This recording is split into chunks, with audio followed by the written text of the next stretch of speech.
Assalamualaikum. Pakistan Studies, Class 10, Lesson number 3, Part 2. Today our topic is topic number 9, Part B, General Pervez Musharraf's era. In today our topic, we will discuss first one is local government of 2005, second district government. Questions which are we covered in this topic. Question number 21. Describe different steps of government of 2001. Question number 22. Narrate the formation of a district government and its duties. Our first topic is local government 2005. General Pervez Musharraf held elections in two phases. First phase on December 2000 and second in August 2005. Later on, this system was launched on August 14, 2001 with some basic changes in it. मगर यहाँ पे infrastructure जो था, basic system का जो infrastructure था, उसे 3 parts के अंदर डिवाइड कर दिया गया था और ये पार्ट्स थे tehsil, town and union councils of government. Objectives of local government. Its main objectives are given below. First one is transfer of powers. Political powers transferred at union council, tehsil and district level. और basically powers को transfer करने का मकसद या political जो ताकत है उसको ट्रांसफ़र करने का मकसद ये था कि उससे ज़्यादा जो है वो नेशनल डेवलपमेंट हो सके. Second one is decentralisation of the powers. To decentralization the administrative powers in order to end the monopoly of the individuals and bureaucracy. Basically इसका मकसद ये था कि जो ब्यूरोक्रेसी की ताकत है और एक इंडिविजुअल की जो ताकत है या अजारादारी है उसे ख़त्म किया जाए और एडमिनिस्ट्रेटिव पावर्स जो है उन्हें छोटे तबके तक जो है छोटे लेवल तक जो है वो लेके जाया जाए. एक तो इससे जो एडमिनिस्ट्रेशन है उसका बोझ कम होगा और दूसरा जो है सब जो है इख्तियारात वो किसी एक बंदे के या एक अदारे के हाथ में नहीं रहेंगे बल्कि उसको डिफरेंट लेवल्स जो हैं उस पर तकसीम कर दिया जाएगा. Next one is transfer of resources. To transfer state resources at lower level, union council, tehsil and district level. और बेसिकली इसका मकसद ये था कि जो बैकवर्डनेस है या जो डेवलपमेंट नहीं हो रही रूरल एरियाज में उनकी डेवलपमेंट करना, देहात जो है उनको अच्छी जो ज़िंदगी है वो मुहैया करना, वहाँ का लाइफस्टाइल चेंज करना, वहाँ की जो बैकवर्डनेस है उसको ख़त्म करना और उन एरियाज की जो है वेलफेयर करना. Next one is participation of public. To ensure the active participation of public in the local affairs. अब इंश्योर कराया गया इस चीज़ की, इसके अंदर यकीन दहानी कराई गई इस सिस्टम में और ये यकीन दिलाया गया कि इसको बनाने का बेसिकली मकसद ये है कि ज़्यादा से ज़्यादा जो है पब्लिक के प्रॉब्लम्स जो हैं उनको सॉल्व किया जा सके. Union government system. Union government has the following infrastructure. First one is Nazim or Naib Nazim. Union council voters elect the Nazim and Naib Nazim from the same panel. एक ही जैसे इन दोनों के इलेक्शंस होती हैं, ठीक है, और इनका इंतखाब होता है और both of them must be matriculate. इसके साथ साथ इनकी पावर्स जो होती हैं यूनियन काउंसिल लेवल पे जो नाजिम और नायब नाजिम है उनकी पावर्स जो है वो बिल्कुल जैसे डिस्ट्रिक्ट लेवल पे नायब नाजिम और नाजिम वगैरह होती हैं उनके इख्तियारात होते हैं, बिल्कुल वैसे ही इख्तियारात इनको यूनियन लेवल पे हासिल होते हैं. Next one is union administration. 3 secretaries assist the Nazim in running the affairs of union council. आप जो सेक्रेटरी 3 इसको सेक्रेटरीज दिए जाते हैं जो इसको हेल्प आउट करते हैं डेवलपमेंट करने में और रेलिवेंट अफेयर्स जो होती हैं उनको चलाने के लिए रूरल एरिया के अंदर. और ये तीन सेक्रेटरीज जो होते हैं उनमें फर्स्ट वन जो होता है वो यूनियन कमेटी का सेक्रेटरी होता है, सेकंड वन जो होता है वो रूरल डेवलपमेंट का सेक्रेटरी होता है और थर्ड वन जो होता है वो रेलिवेंट अफेयर्स जो होते हैं उनका सेक्रेटरी इसको प्रोवाइड किया जाता है। Next one is union council. There are 21 seats in every union council. Some are first one is general seats, second general seats for men, general seats for women, reserve seats, seats reserved for men, women, seats reserved for farmers, laborers and minorities. Our next point is duties of union council. First one is mutual coordination. It must have the interaction with the union and monitoring committees to coordinate in the performing the duties of effectively. ये बहुत ज़रूरी है कि union और monitoring committees जो हैं उनके दरमियान कोऑर्डिनेशन हो। अगर ये कोऑर्डिनेशन होगा तो जो ड्यूटीज़ हैं वो इफेक्टिवली जो हैं वो अदा की जा सकेंगी। इसके साथ साथ नेक्स्ट वन है अपलिफ्ट प्रोजेक्ट्स। यूनियन काउंसिल्स जो हैं वो अप्रूव करती हैं annual budget for the development of the area. इसके साथ साथ it establishes rural councils and community boards in rural and urban areas.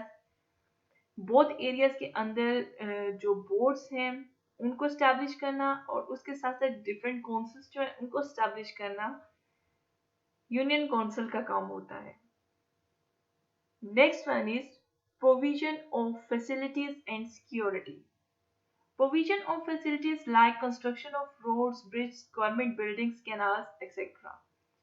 And their security is the responsibility of the Union Council. अब इन तमाम areas के अंदर जितने भी projects चल रहे हैं उनकी निगरानी करना, आवाम को ज़्यादा से ज़्यादा फैसिलिटीज़ देना और इस एरिया से रिलेटेड जो सिक्योरिटी है उसके मामला जो है उनको तय करना और डेवलपमेंट प्रोग्राम्स जो है उनकी निगरानी करना यूनियन काउंसिल का काम है। Next one is assisting district and tehsil government. अब यूनियन काउंसिल जो है वो असिस्ट कर रही होती है डिस्ट्रिक्ट एंड तहसील गवर्नमेंट जो है उसको बहुत से मामला में, स्पेशली जो माशी मामला होते हैं या कह लें कि सोशल जो आपके इश्यूज होते हैं उनके ऊपर, प्लस इकोनॉमिक अफेयर्स जो होते हैं, इकोनॉमिकल जो इश्यूज होते हैं उनके ऊपर जो है डिस्ट्रिक्ट और तहसील गवर्नमेंट जो है उसमें यूनियन काउंसिल जो है उनको असिस्ट करती है। Next one is enforcement of taxation system. Union Council introduces taxation system in the area under particular situation. अब किसी खास सिचुएशन के अंदर यूनियन काउंसिल को इजाजत होती है कि वो नया जो टैक्सेशन सिस्टम है उसको इंट्रोड्यूस करवा सके। Next one is establishment of committees. Union council constitutes committees to approve and review the development projects to address the social economic concern of the people. अब यूनियन काउंसिल जो है वो different किस्म की इसके साथ साथ कमेटीज भी बना रही है और उन कमेटीज का बेसिकली काम होता है कि जितने भी डेवलपमेंट प्रोजेक्ट्स जो चल रहे हैं उनकी निगरानी करना और लोगों के जो उससे रिलेटेड सोशल और इकोनॉमिक कंसर्न है उनको देखना, उनका रिव्यू लेना और फिर उनको यूनियन काउंसिल जो है उस तक पहुंचाना। Our next point is town or tehsil government. Local government system introduced by General Pervez Musharraf, you know very well. It had the following infrastructure. First one is Nazim or Naib Nazim. Tehsil Nazim and Naib Nazims are elected by the Tehsil councillors for 4 years. अब जो नाजिम है उसके लिए भी matric pass होना बहुत ज़रूरी है, अदरवाइज उसका इंतखाब जो है वो नहीं होगा। नेक्स्ट उसका उस एरिया का जो है रेजिडेंट होना बहुत ज़रूरी है, उस तहसील का जहाँ से वो इलेक्ट हो रहा है उसका रेजिडेंट होना बहुत ज़रूरी है और उसके साथ साथ उसका 50% वहाँ से वोट हासिल करना भी लाजमी है। Next one is powers and responsibilities. Tehsil Nazim is the head of Tehsil while Naib Tehsil Nazim is the head of Tehsil Council. अब तहसील नाजिम जो है वह तहसील का हेड है, जबकि नायब तहसील नाजिम जो है वह तहसील कौंसल जो है उसका हेड है। तहसील नाजिम्स provide the political leadership, maintains laws and order, and monitors the implementation over the project approved by tehsil council. इसके साथ साथ इसका काम जो होता है, बजट जो होता है उसको प्रेजेंट करना भी होता है, और जो हेल्थ केयर, एजुकेशन और दूसरी फैसिलिटीज है वो लोगों तक पहुंचाना भी तहसील नाजिम जो होता है उसका काम होता है। और जब तहसील नाजिम मौजूद नहीं होता तो उसकी जगह जो नायब नाजिम होता है वो एज अ केयर टेकर काम करता है। नेक्स्ट वन इज तहसील और town councils. It is headed by the Naib Tehsil Nazim, and all the Naib Nazim of Union Council are its members. Tehsil Naib Nazims enjoys the same power in the Tehsil which are enjoyed by the Naib District Nazim in the District Council. यानी जो district council level पे जो नायब नाजिम होता है उसको जो इख्तियारात हासिल होते हैं, वैसे ही तमाम इख्तियारात जो हैं तहसील कौंसिल लेवल पे जो है वो नायब नाजिम जो है उसको हासिल होते हैं। Tehsil administration and its duties. Tehsil administration consists of tehsil municipal officers TMO and 4 tehsil officers. They have the following duties to perform. First one is monitoring of municipal affairs. It is the duty of tehsil administration to enforce the municipal laws. First तो उसका काम होता है कि वो municipal laws जो है उनको इन्फोर्स करे, उसके साथ साथ म्यूनसिपल कमेटी के अंदर जितनी भी लैंड है या जितनी भी बिल्डिंग्स आती हैं उनकी निगरानी करना भी जो है वो तहसील एडमिनिस्ट्रेशन का काम है। Next one is provision facilities.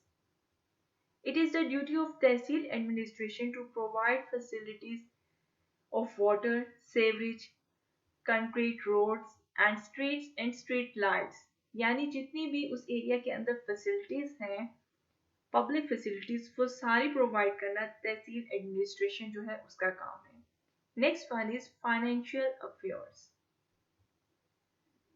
अब नेक्स्ट जो काम है वो फाइनेंशियल अफेयर्स को देखना है। इसके अंदर तहसील एडमिनिस्ट्रेशन जो होती है वो फंड्स को अरेंज करती है और उसके साथ साथ प्रोजेक्ट्स के ऊपर स्पेंड करती है कि उन्हें कहाँ कहाँ प्रोजेक्ट्स के ऊपर कितना स्पेंड करना है, और जितने प्रोजेक्ट्स तहसील कौंसिल जो होते हैं उसने अप्रूव किए होते हैं उन प्रोजेक्ट्स की निगरानी जो होती है वह तहसील एडमिनिस्ट्रेशन जो होती है वो करती है।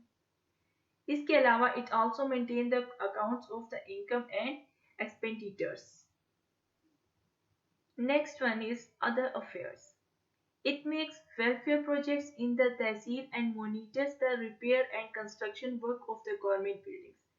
अब जितने भी उस एरिया के अंदर गवर्नमेंट ने काम किया हुआ है, गवर्नमेंट ने बिल्डिंग्स बनाई हुई हैं या रोड वगैरह कंस्ट्रक्ट की हुई हैं, अगर वो टूट फूट का शिकार होती हैं या उनमें कुछ चेंजेस लाने वाली हैं या उसमें दोबारा से कुछ इम्प्रूवमेंट करने वाला है या रिपेयर करने वाला है, तो वो काम जो है वो तहसील एडमिनिस्ट्रेशन का है। उसकी ड्यूटी है कि वो सारी चीज़ें जो है उनको ठीक करें। Our next topic is district government and its duties. District government. The head of the district government is District Nazim, Naib District Nazim, district council and administration जो है वो वर्क कर रही है जो नायब नाजिम है उसके under, plus deputy commissioner is the head of district administration.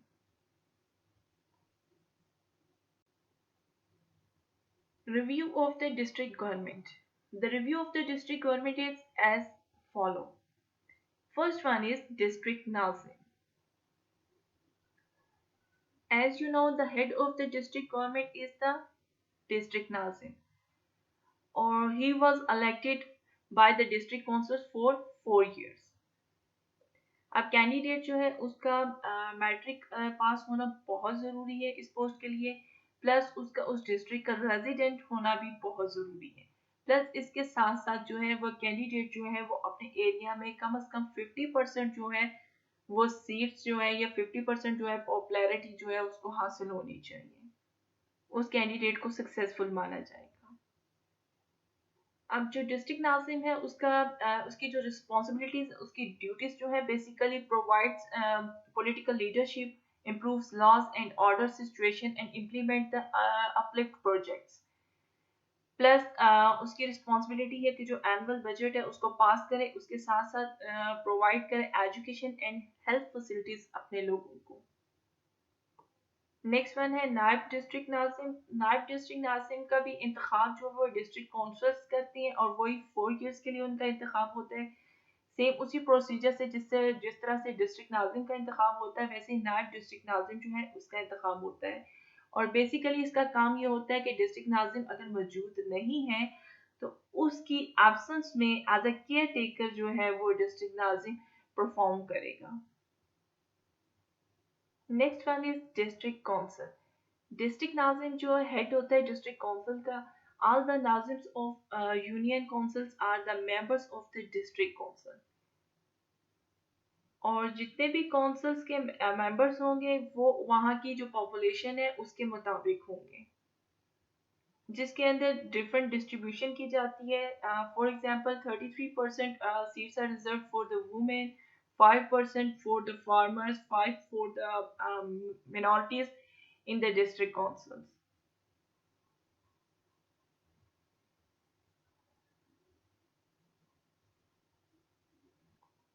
यानी बतौर कानून साज अदारा जो है वो परफॉर्म कर रही है डिस्ट्रिक्ट के अंदर डिस्ट्रिक्ट काउंसिल जो है। और उसका मेन मकसद जो है गवर्नमेंट जो है उसको इम्प्रूव करना है डिस्ट्रिक्ट लेवल पे। Next one is approval of the budget.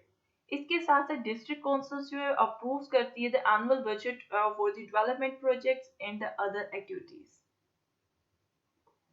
यानी भी डिस्ट्रिक्ट के अंदर जितने भी प्रोजेक्ट्स चल रहे हैं, जितने भी काम हो रहे हैं, उनको अप्रूव करने का जो काम है वो डिस्ट्रिक्ट काउंसिल का है। Our next point is effectiveness of taxation system. District Council has the power to impose new taxes or abolish the existing ones।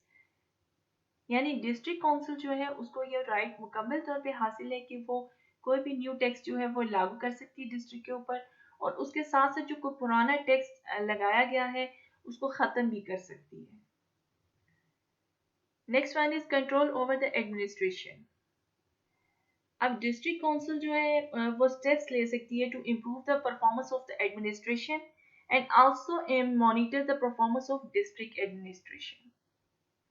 Next one is constitution of district committee. अब जो हमारी constitution district committees हैं उनका basically काम जो है वो लोगों को हेल्थ प्रोवाइड करना, हेल्थ केयर मुहैया करना, उसके साथ साथ एजुकेशन देना है, besides monitoring the administrative affairs by the district councils।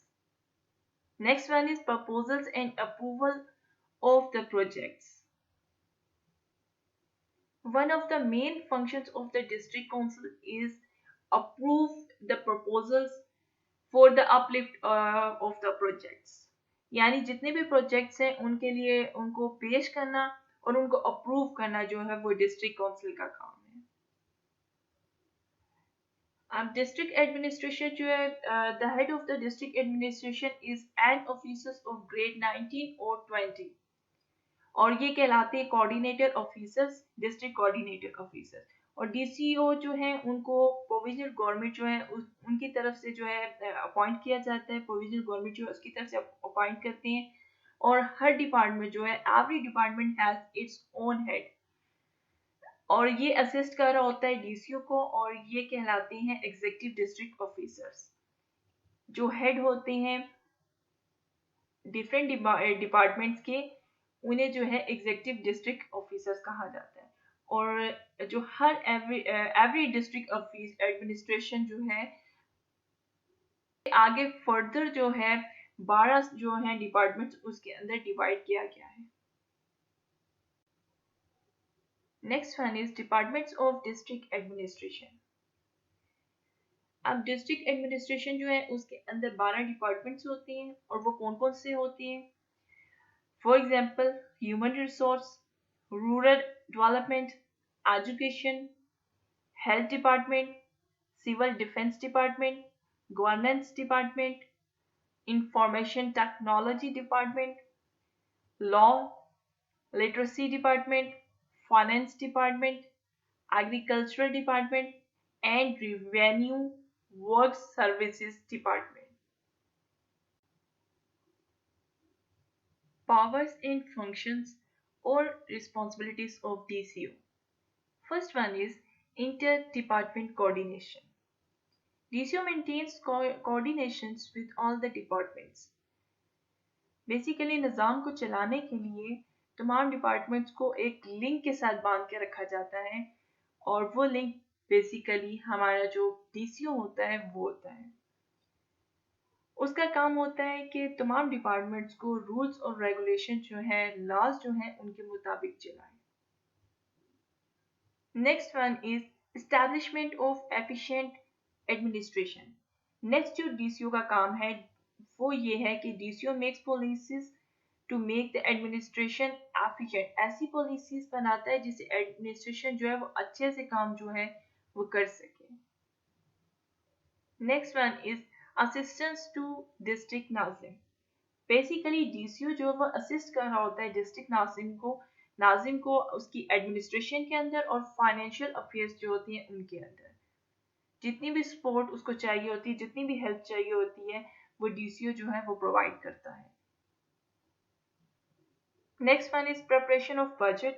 DCO takes approval from the district councils to accumulate the funds लेते हैं। उसके बाद फंड्स की परमिशन लेने के बाद जो है वो उन फंड्स को किस तरह से स्पेंड करना है, कहाँ कहाँ और किस किस प्रोजेक्ट के अंदर लगाना है, वो सारा जो है तय करता है। किस प्रोजेक्ट के अंदर कितना लगेगा, कैसे लगेगा, क्यों लगेगा, ये सारी जो प्लानिंग है वो काम है डीसीओ का। Next one is district development. अब डिस्ट्रिक्ट डेवलपमेंट से रिलेटेड जितने भी प्रोजेक्ट्स जो हैं काम जिन पे चल रहा है उनको मॉनिटर करना और उन प्रोजेक्ट्स की सारी रिस्पॉन्सिबिलिटीज जो होती हैं वो डीसीओ की होती है। Powers, functions and responsibilities of EDO. First one is improvement in performance. EDO improves the performance of the relevant departments. जैसे कि आप जानते हैं कि हर एक डिपार्टमेंट जो है उसके लिए एक EDO मुकर्रर किया जाता है, एक एग्जीक्यूटिव डिस्ट्रिक्ट ऑफिसर जो है वो मुकर्रर किया जाता है और उसका काम होता है अपने डिपार्टमेंट जो है उसकी परफॉर्मेंस जो है उसको देखना, उसको इम्प्रूव करना। Next one is public service. EDO basically जो है एज अ पब्लिक सर्वेंट काम कर रहा होता है और उसका काम होता है कि जितने भी पब्लिक के प्रॉब्लम्स हैं उनको ज़्यादा से ज़्यादा जो है वो सॉल्व किया जाए। बेसिकली ईडीओ जो होता है तमाम जो पब्लिक अफेयर्स होते हैं उनके साथ डील करता है। Next one is coordination with monitoring committee. EDO interacts with these committees and inform them about the performance of relevant department. अब जो EDO है एक ब्रिज की तरह, एक कोऑर्डिनेटर की तरह जो काम कर रहा होता है वो कमेटीज के दरमियान कर रहा होता है, डिपार्टमेंट्स के दरमियान कर रहा होता है।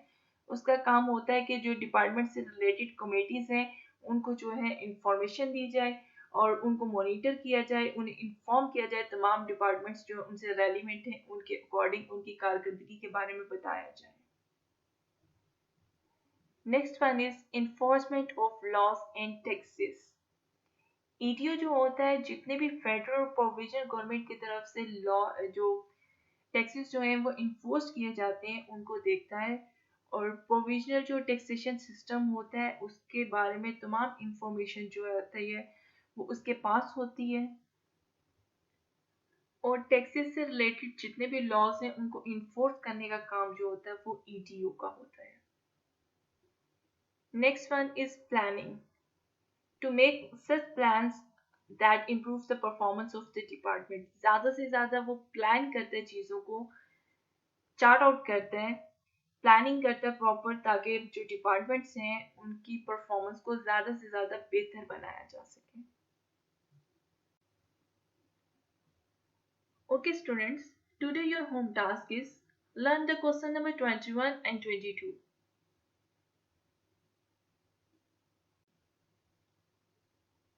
I hope you understood all the topics very well.